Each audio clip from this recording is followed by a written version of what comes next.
message from Western Saharan activists to the US oil company Kosmos Energy.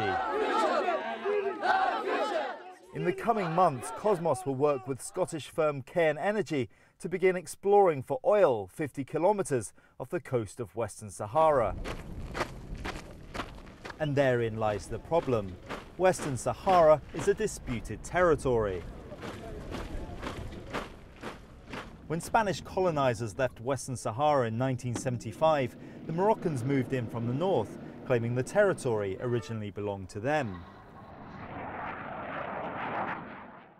War followed between the Moroccan army and the Polisario Front, a guerrilla force made up of the indigenous Saharawi people.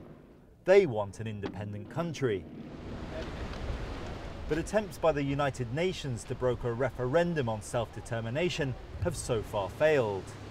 Western Sahara remains a non-self-governing territory controlled by Morocco. When energy firms first approached the Moroccan government to search for oil off Western Sahara in 2001, the United Nations was asked to look into the legality of the contracts.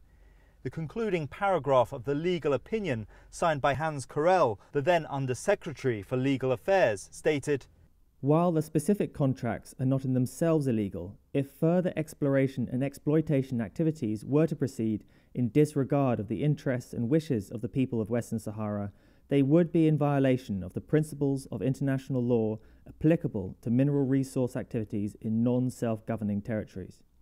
This month, Saharawi human rights organisations sent an open letter to Kosmos Energy. They accused Kosmos of ignoring them, choosing instead to speak to groups and individuals appointed by the Moroccan government.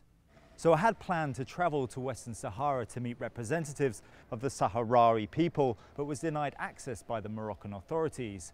So instead, and at great personal risk, an activist has travelled here to the Moroccan capital, Rabat, to meet me in person. In Western Sahara, it's common for journalists and activists to be followed by plainclothes secret police. Activists say they've been interrogated, beaten, or even imprisoned for voicing their opinion.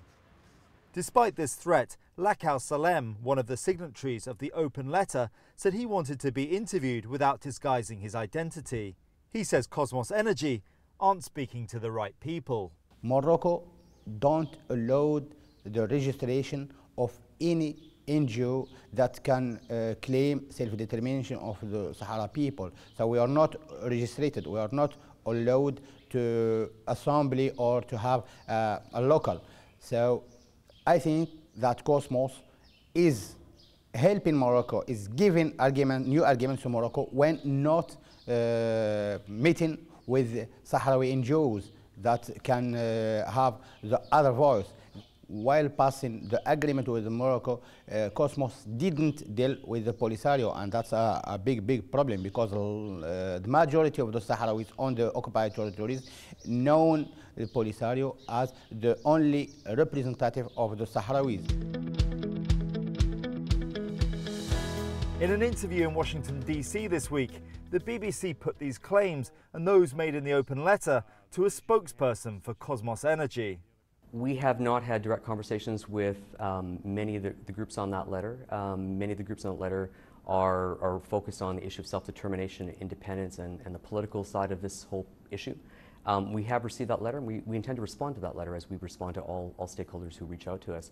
But again, the conversation with groups that are talking about self-determination, independence, really isn't a conversation for Kosmos to be involved with. That's a conversation with the government of Morocco within the UN political process. Again, what we're trying to do is create economic development in the region, which can proceed on a parallel path, such that when there is a final determination on self-determination or independence, what we've done is try to contribute to the livelihood of the people on the ground. So who have Kosmos Energy been speaking to? Names of organizations, I can get you those names. I don't have them off the top of my head. We met with the National Human Rights Organization of Morocco. We met with local women's organizations. We met with local social investment organizations. We met with local fishing associations. And again, most of those people we met with were actually Sahrawi from the region itself. Despite the politics, the exploratory work is still going ahead. Kosmos Energy's chartered oil rig, the Atwood Achiever, seen here refueling off Namibia. In the coming weeks, it will arrive at the controversial Cape Bouche-d'Or oil block off the coast of Western Sahara, a move that's likely to intensify this ongoing dispute.